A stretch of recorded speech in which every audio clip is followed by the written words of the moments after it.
Welcome to the Tanya Acker Show. Earlier this week, you heard from Oliver James, who had really unfortunate experiences in school. He actually graduated from high school functionally illiterate, and he and I talked about what he did to overcome and address those deficiencies. In this episode, you will hear from Janelle Wood and Shannon Hayes of Black Mothers Forum. Black Mothers Forum is moving forward with its plans, its own program for addressing what it sees as problems in the educational system. I talked to Janelle and Shannon about what that organization is doing. I'm not here to endorse it and suggest that it is the right thing, and certainly not the right thing for everyone. But what I am endorsing is the notion that people who don't have special influence and who don't have access to the highest levers of power and unlimited bank accounts, I'm endorsing the notion that people like that can really think outside of the box and come up with their own solutions for addressing really big problems. So listen to my conversation with Janelle and Shannon. Thank you for listening and being here.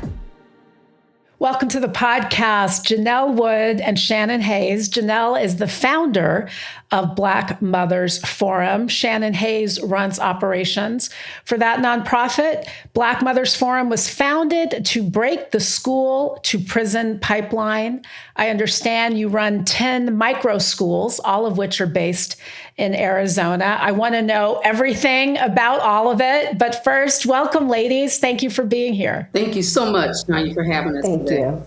Tell us first a little bit about why you founded this organization. I know you have a little boy. Maybe he's not so little anymore, but once upon a time he was.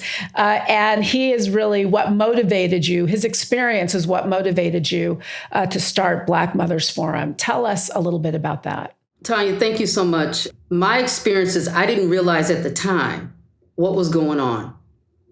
And in most Black mothers at the time, when you're going through something, when your child is being always constantly pulled aside and talked to, and you as a mother keep getting called to come to the school. At that point, I just thought it was only me and didn't think anything of it. But as I continued to grow and he continued to grow, and I continued to do different things in life, we got him on through. Thank goodness. He's graduated, married, and has a beautiful wife. That left a lasting impression on me. And for years, I've always been the person, I believe, to bring a voice to people who don't have a voice. And in 2014, as I was going about my daily life, I'm actually a minister. So I do a lot of work in the community. I work with the prison community. I work with the drug community. And there was this thing that came to me where I was looking at the television and I started seeing all of these issues with our Black community and our sons. And so in 2015, I went ahead and got myself educated on the mass incarceration of Black people through Michelle Alexander's book, The New Jim Crow. And as I started to look into that and go through book studies, I started to recognize a pattern. And then I said, I have to meet with Black mothers. I have to meet with the mothers, but didn't quite know what that was, Tanya. And then in July of 2016, I decided to call a meeting with Black mothers. And before that meeting, a Black young man who was unarmed was shot and killed by an off-duty officer in Tempe, Arizona. And when I finally met with these mothers on August 7, 2016, there was such an outcry. 40 Black mothers showed up, concerned about the well-being of their Black sons. I was concerned because we do our best to raise up our young men to be respectful, to be productive, and yet because of the color of their skin, they are always characterized as monsters, as criminals. Their behavior is demonized. And I saw that as I reflected back on my own son. And I said, we've got to do something about this. And so the mothers came together and we said, there are 3 urgent things that we must address.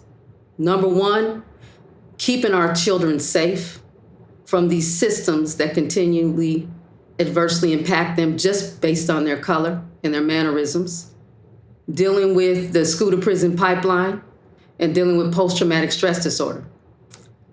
I told the mothers, this is a big task. We can't do it all. What are we going to focus in on? And the mothers agreed that the system that has had the greatest adverse impact on our children at an early age is that school to prison pipeline and dealing with what's going on in the educational system. So we turned our focus on what is going on in these schools and why are our children's behaviors being criminalized, why are they being demonized, and why are they being expelled and suspended at a higher rate than anyone else. I was always at my child's school, intervening and interrupting potential suspensions and expulsions.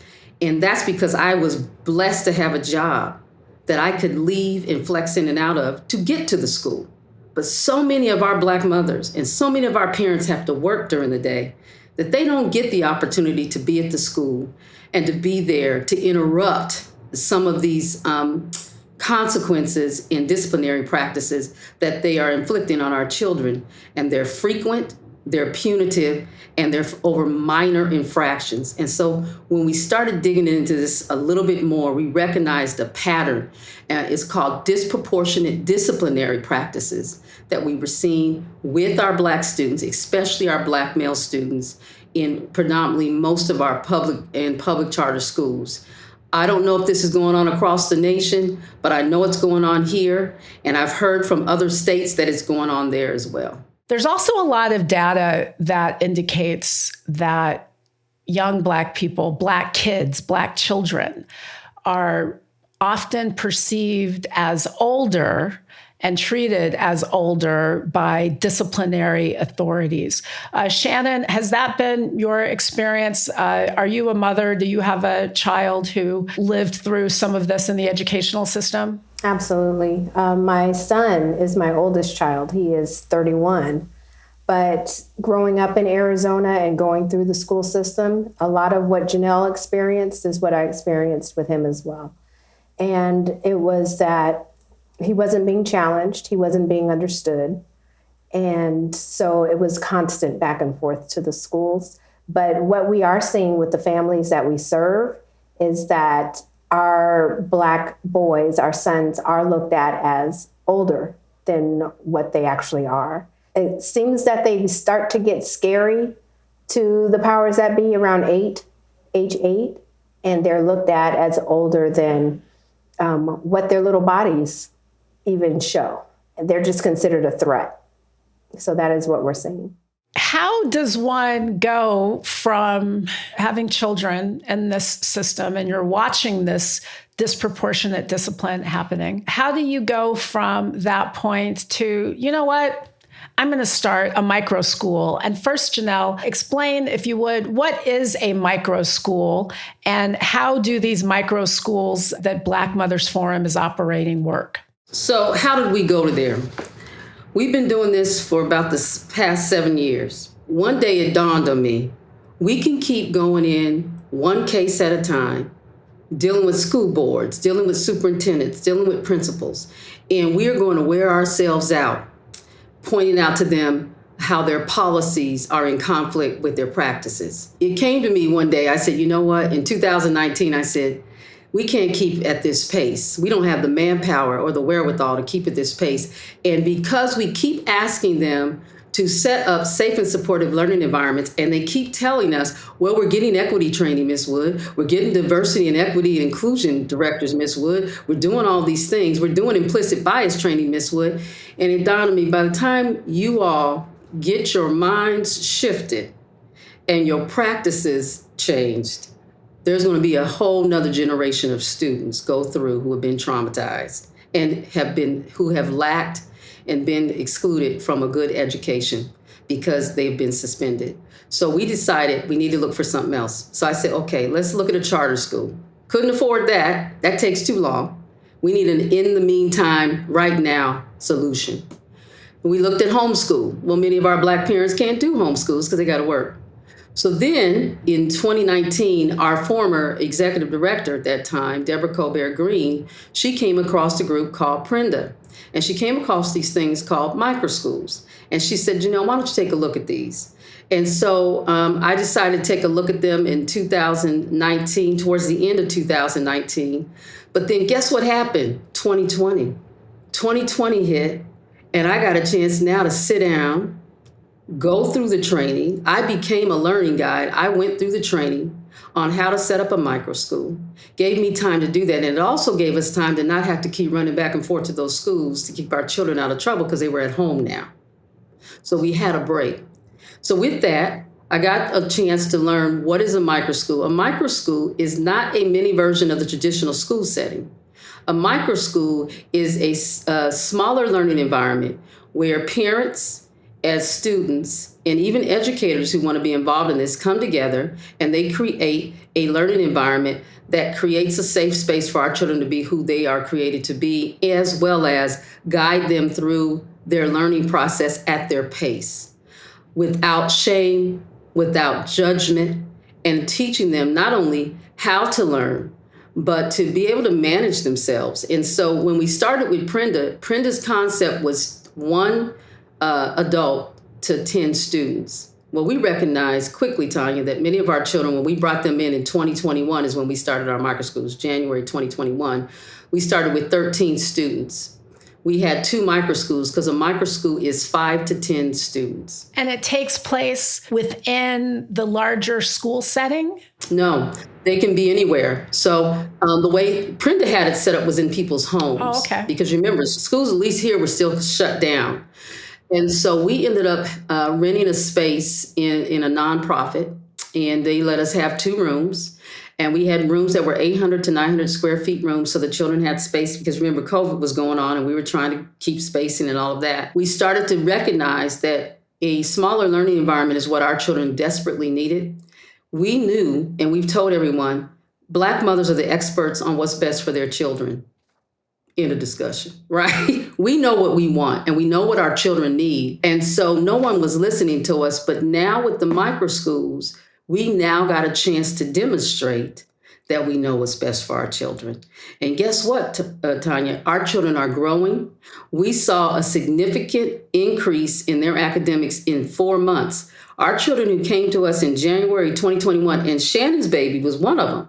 Her daughter was one of them. And I'll let Shannon explain to you what she saw happen in her daughter in 4 months that hadn't happened the whole time she'd been in this educational arena. And your daughter was at what age at that time, Shannon, when we brought her on? She was finishing 6th grade, so she was 11.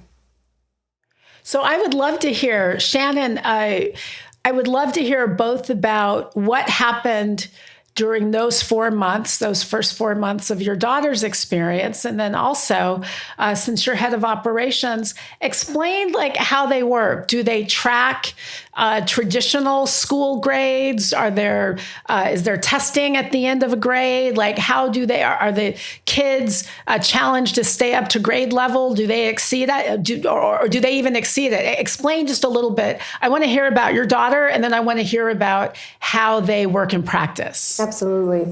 My daughter, she's my youngest. And when she started school, I knew that the traditional public school system was not going to work for her. But I tried it anyway. Kindergarten didn't work. So I moved her to a charter school that focused on performing arts as well as academics. We had a good experience there, but then again, COVID. And so they weren't equipped to handle the students online. So then at the same time, we were starting the micro schools. I put her in the micro school. So she was one of the first students to graduate in that first year. She finished up 6th grade. But what I saw was that when she started at the micro school, what we do is we bring the students in and we give them an assessment to see where they are. And all of our classes, our micro schools are blended. So you have K through 2. I think at the time that we started, it was K through 3. And then K through 3 and then 4 through 8. Right. They come in and they assess to see where they are. And it doesn't matter what grade the public school said they should have been. It doesn't matter about their age. What matters is their ability. And so with my daughter, she tested lower than I expected, just with the assessment. And so they were able to see where she was and build her up within 4 months. So now I had a child who was in 6th grade traditionally, but was probably at a 5th grade level traditionally. And within 4 months, leaving and graduating out of 6th grade, she was at a 7th, in between 7th and 8th grade level. And so Wow. I'd never seen that before. Never seen that before. But what she gained from that too was accountability. She was able to be a mentor to her peers, to the younger students.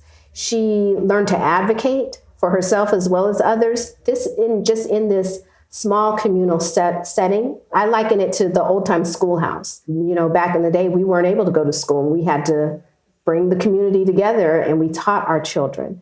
And so that's what I look at it as. But in operations, the way that the micro schools work is we do bring them in and we do assess to see where they are. And then our coaches, we call them student development coaches, they help guide the student through to their next level, through whatever their goals are. So daily, the students come in, we have community circle so that they can check in with one another. Everybody can get out what they need to get out. They can share whatever it is that they're concerned about or what they're excited about. And then they all hold one another accountable and they support each other throughout their day. So they set their goals for the day, for the week. And the guides help them, or the coaches help guide them through that process. With that, we don't use traditional grading. So again, it's more about the ability and the capability of the student. And it is student-led. So the students will let you know what it is that they need, what it is that they're working towards, what works for them and what doesn't.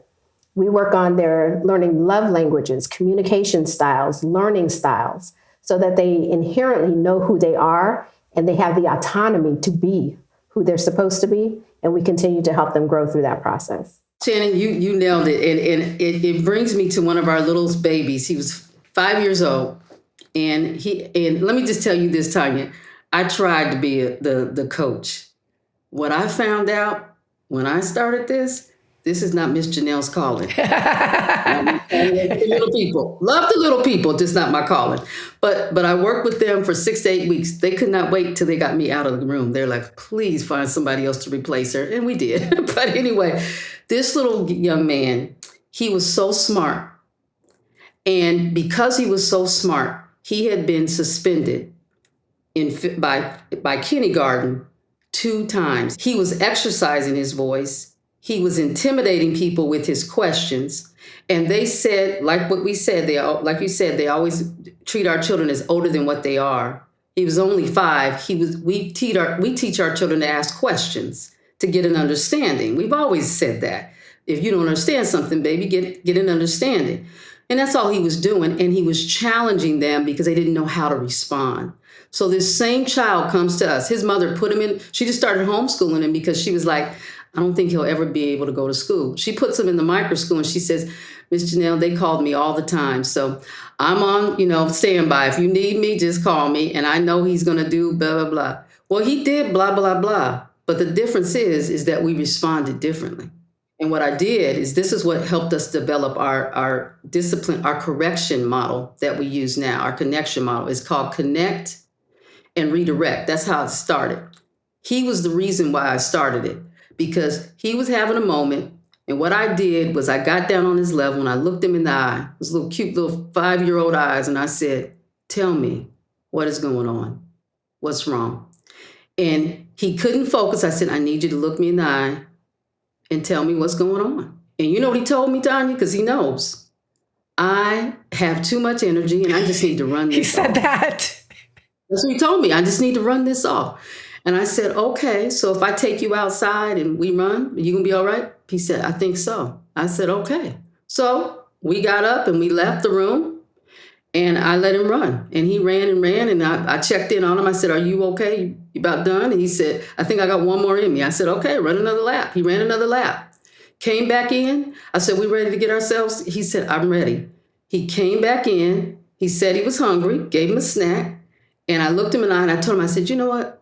I just see that you are such a leader and you really have it all together here. You know what you want. I said, I believe you can do anything. I believe you can even be the president of the United States if you want to. That's how smart you are. And you know what he said to me, Tanya? What? He looked me back in the eye and he said, you see that too?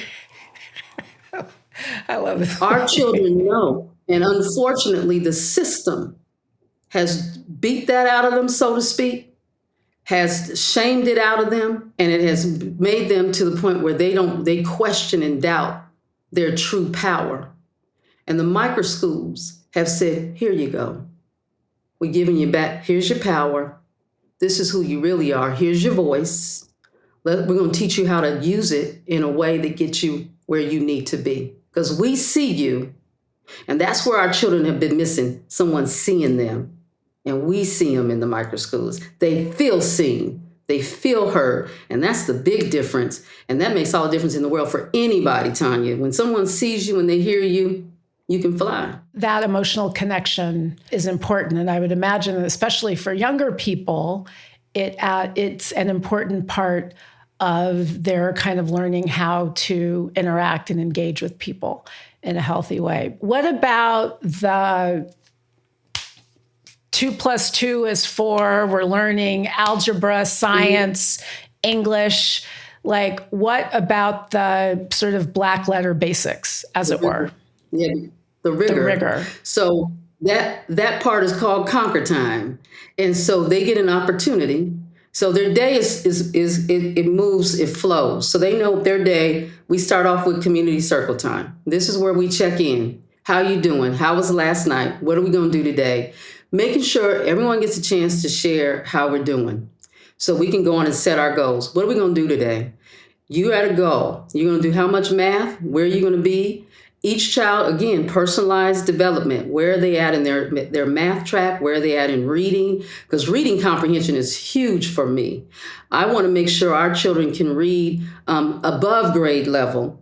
And not only can they read above grade level, but they can comprehend what they're reading. That is our main focus. And so we track that. The curriculums that we use when the children are online, those curriculums do track where they're at in that lesson, where they're struggling.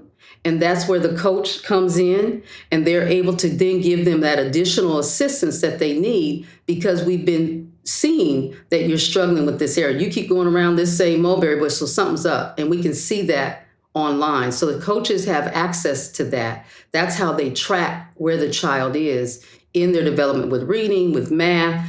They do science projects. They do STEM projects. Our children are doing, so right now they're doing superheroes. So we're doing the Black superheroes. And the Black superheroes is a big deal right now, because what it does is it helps them to want to be excited to read. And we all know Black superheroes came into being for historical purposes. There was a supernatural power that was needed in that time when that hero was created. And so that gives us an opportunity to do some history with the child. Like when this hero was created, what was going on in this time in history? Now they get to do research. They get to also recognize that their Blackness has got power somehow. So that helps our children with that. And it also opens up a whole world of animation that they didn't even know existed, because they didn't realize the only Black superhero most of our children know about is Black Panther, right now anyway. But there are so many more. And I'm learning about Bumblebee, and I learned about, Captain Marvel. The first Captain Marvel was a Black woman, and people didn't realize it. They're like, what? And so we're all growing, and we're leading up to October, because part of their October festivities is going to be their superheroes being created, their own, and they get to produce that costume, and they get to share with everyone who their superhero is. So these are creative ways to get them to learn math, because guess what? The superhero has to have a job. Most superheroes have jobs, right? So this superhero has a job. How are they paying their bills?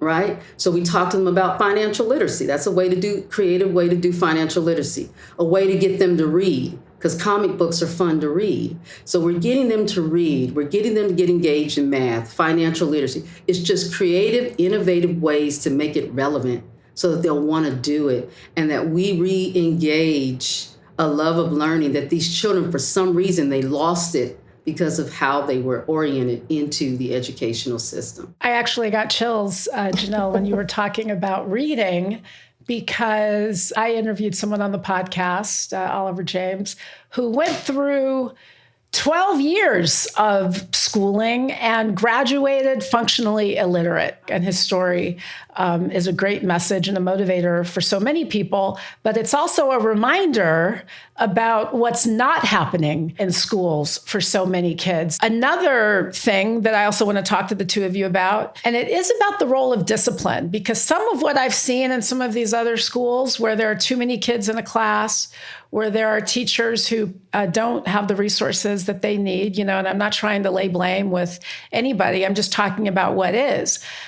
Some of these situations are just frightening. I mean, they are not environments that strike me as being very conducive to learning. Aren't there times, and I say this as both a non-parent and someone who, like you, Janelle, working with the little ones, is everybody has a gift. That's not my particular gift. God bless those whose it is. But isn't there some times where you say, you know what, you don't feel like doing this now, but you just have to do it. You don't get to run around. You don't get to experience this moment in the way you'd like to experience it. You just have to do X. How and when do you communicate that lesson to a young person? How do you discipline when it can't always just be a matter of let's have a conversation about what you're feeling? I believe that starts with, again, at the beginning of your time with that childish relationship. That child trusting that at that very moment they can't do what they want to do, and they trust you enough when you say, can't do it that way this time. This is what we need to do. And then you don't get all that pushback because you worked very hard to develop that relationship. The micro schools give our coaches the ability to do that. We have 2 coaches in a room. So we have 1 in 5, right? It's the way it goes. And so that child has 2 adults in space that they can develop a relationship with at any given point. And when they're having a moment and they just got to get it done, because you just got to get it done, like during testing time, you just got to get it done. Right? Because we've developed the relationship along the way, when that adult looks that child in the eye and says, this is what we got to get done. Now, when you finish doing this, you can go do whatever you need to do. But right now, we need to get this done. That child trusts that, just like with their parent. Tanya, with your parent, when you couldn't get away with stuff and your parents said, no, I need you to get this done. You trusted them at that moment, like, they're not playing. Right. I really have to get this done. They're going to give me wiggle room later, but right now I don't have that wiggle room. And I trust them that they are telling me right, and I don't get that wiggle room right now. And it's okay because I respect them and I trust them. And I believe that level of trust and respect and relationship is what is required to have that type of moment in the day where I look you in the eye and go, I'm not going to be able to do that right now. I'll end where I think my story began, which is that everything that is great in my life happened because my parents believed in and had the resources to commit to my getting a great education. So it became a great priority. Let's please stay in touch. And thank you so much for being here. Thank you, Tanya. Absolutely. Thank you for doing what you do, Tanya. Bringing truth, bringing people closer to the different solutions that are out there. Many people don't know what they don't know. And so your show brings to light struggles, solutions, and hope. So thank you for doing that. Thank you. I appreciate you. And if I could just share too, I found your book as well, Tanya. So I'm going to order that because we have parents who are dealing with the legal system when it comes to education, and they can utilize the information in your book. But Janelle also wrote a book, and it's called Anatomy of the Black Mother, which tells who and what Black Mothers Forum is at the heart. And so that's it. That it's really important that people understand that the micro schools is a part of what the work that we do. It's the end product of our work, but there's so much more that we're doing in the education space and in the justice space for Black and brown families. Thank you so much for being here. Thank you. Come back soon, and let's definitely stay in touch. Sounds good. Thank you, Tanya. Bye.